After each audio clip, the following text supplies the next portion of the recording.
देखिए महिलाओं की स्थिति आज भी बहुत बुरी है, जहाँ पर महिलाओं पर अत्याचार होता है, जहाँ पर ससुराल वाले महिला को दिक्कत देते हैं, परेशान करते हैं, बार-बार पति मायके छोड़ के आ जाता है। आज का प्रश्न जिनके द्वारा पूछा गया है, उनके प्रश्न का उत्तर मैं आज इस वीडियो के माध्यम से दे रही हूँ। देखिए, एक पत्नी को अगर पति के द्वारा परेशान किया जा रहा है मानसिक रूप से चाहे शारीरिक रूप से, अब पति बार-बार अपनी पत्नी को मायके छोड़ के आ जाता है। अब जो पत्नी है ज़्यादा दिन तक अपने मायके भी नहीं रह सकती है क्योंकि माता-पिता भी कब तक उसका भरण-पोषण करेंगे, उसका या उसके बच्चे का। अब पत्नी ससुराल में है तो वहाँ पर उसको इन सारी चीज़ों की दिक्कत हो रही है, खाने-पीने की दिक्कत हो रही है या मानसिक हिंसा उसके साथ हो रही है, तो उसको क्या करना है जब उसका पति भी उसके साथ नहीं है। देखिए, अगर यहाँ पर इस सिचुएशन को मैं 2 तरह से लेती हूँ, 2 महिलाओं पर देख रही हूँ मैं ये सिचुएशन। अगर एक पढ़ी-लिखी महिला है, जो थोड़ा घर से बाहर निकलती है, नौकरी करती है, नौकरी की तलाश करती है, तो ऐसी महिला को तुरंत कार्यवाही कर देनी चाहिए, तुरंत घरेलू हिंसा के अंतर्गत मामला दर्ज करवा देना चाहिए। जहाँ पर नज़दीक के पुलिस स्टेशन जाए और मामला दर्ज करवाए, लेकिन उससे पहले उसके पास एविडेंस होने चाहिए। अब एक महिला वो है जो ज़्यादा पढ़ी-लिखी नहीं है, जहाँ पर उसके पास रोज़गार नहीं है, जहाँ पर उसके पास अपने को छुपाने के लिए जगह नहीं है, जहाँ पर उसके पास घर नहीं है। अगर कल को पति घर से बाहर निकाल देता है, तो वो महिला कहाँ जा सकती है?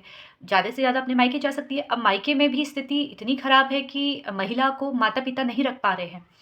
तो ऐसी अवस्था में महिला के पास क्या रास्ता है? देखिए, ऐसी अवस्था में महिला के पास अगर साफ शब्दों में कहूँ, देखिए, रास्ता तो उसके पास अभी भी है कि वो उनके खिलाफ मामला दर्ज करवा सकती है, ससुराल वालों के खिलाफ।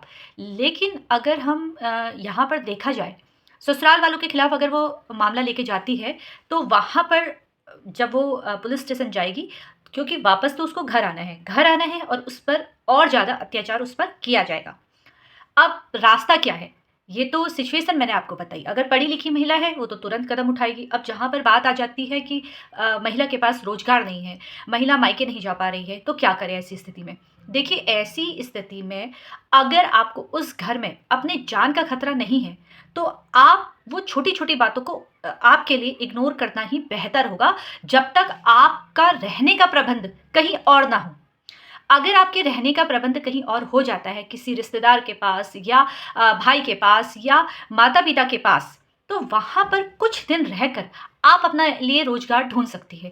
जहाँ पर पति की सुधरने की उम्मीद नहीं है, जहाँ पर ससुराल वालों की सुधरने की उम्मीद नहीं है और आपको ऐसा लगता है, इन रिश्तों में कभी सुधार नहीं हो सकता है, इनके साथ रहकर मुझे हमेशा दुःख मिलेगा, तो ऐसी अवस्था में सबसे पहला कदम केस करना नहीं है। पहला कदम है आपको आत्मनिर्भर बनना। किसी तरीके से अपने लिए रोज़गार की तलाश कीजिए।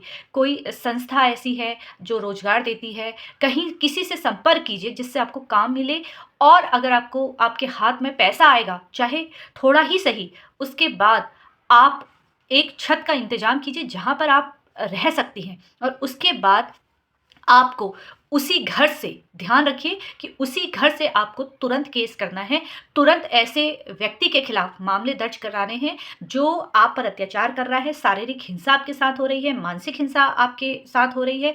क्योंकि आप उस वक़्त अगर केस करती हैं और कल अगर आपके ऊपर वो हो सकता है कि केस करने के बाद ज़्यादा अत्याचार करे, तो ऐसी अवस्था में तुरंत उस घर को छोड़िए और अपने बच्चे के साथ अपने नए जीवन की शुरुआत कीजिए।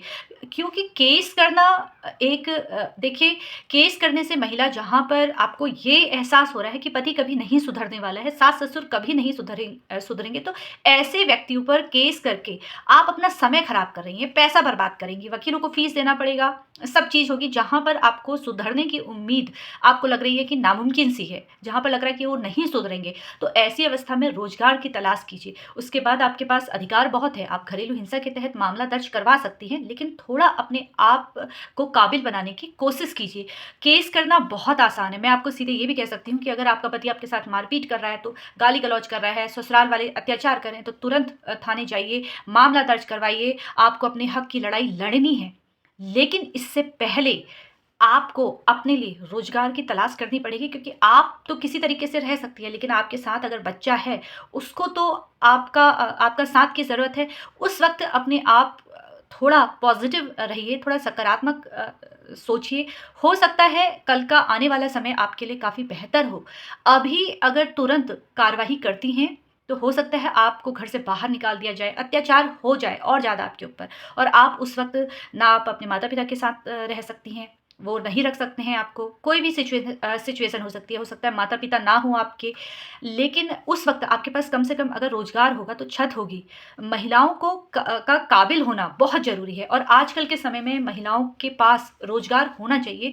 कोई ना कोई क्षेत्र, आजकल हर महिला कोई ना कोई काम कर रही है, शुरुआत करने की बस देरी है। किसी संस्था से संपर्क कीजिए, और अगर फिर भी आपको लगता है कि कुछ किसी भी प्रकार से आपको कानूनी जानकारी मुझसे लेनी है, तो आप मेरे मैसेंजर पर मुझे मैसेज कीजिए। मैं अभी आपको अपना नंबर देती हूँ, और मुझसे आप तुरंत बात कीजिए। जितनी मुझसे आपकी मदद हो सकेगी, मैं मदद करने को एकदम तैयार हूँ। फ़िलहाल तुरंत मैं आपको नहीं बोलूँगी कि तुरंत केस करना है, या हो सकता है, मुझे नहीं पता आपने केस किया है या नहीं किया है, लेकिन यहाँ पर जब सिचुएशन ऐसी हो जाती है कि माता-पिता भी अपनी बेटी का साथ नहीं दे पा रहे हैं, रख नहीं पा रहे हैं, गरीबी है या समाज का डर है, तो वहाँ पर महिला को पहले खुद अपने पैरों पे खड़ा होना होगा। काम चाहे छोटा हो, चाहे बड़ा हो, आपको करना तो पड़ेगा अपने लिए और अपने बच्चे के लिए। जहाँ पर आपको लगता है कि ससुराल वाले सुधरेंगे नहीं, या मेंटेनेंस का मामला अगर आप लगाती भी हैं, तो वहाँ पर मेंटेनेंस ज़्यादा नहीं मिलेगी। हो सकता है पति कम कमाता हो, तो जितना आप केसों में वकीलों को फ़ीस देंगी, या एक मानसिक हिंसा होगी उस पर आपकी, तो इससे बेहतर ये है कि पहले थोड़ा अपने आप को अपने लिए रोज़गार की तलाश कीजिए, और उसके बाद आप अगर अत्याचार हुआ है, तो फिर आप सबूत तब तक इकट्ठा करके रखिए, और फिर आप कानूनी कार्रवाई कर सकती हैं। फ़िलहाल आपके प्रश्न का उत्तर मैंने दे दिया है, लेकिन अगर आपको लगता है कि यहाँ पर कुछ प्रश्न मेरे और हैं, तो आप मुझे मैसेज कीजिए। मुझसे जितनी हेल्प हो सकेगी मैं आपकी मदद करने को एकदम तैयार हूँ। फ़िलहाल इसी तरीके से मुझसे जुड़ते रहिए। धन्यवाद।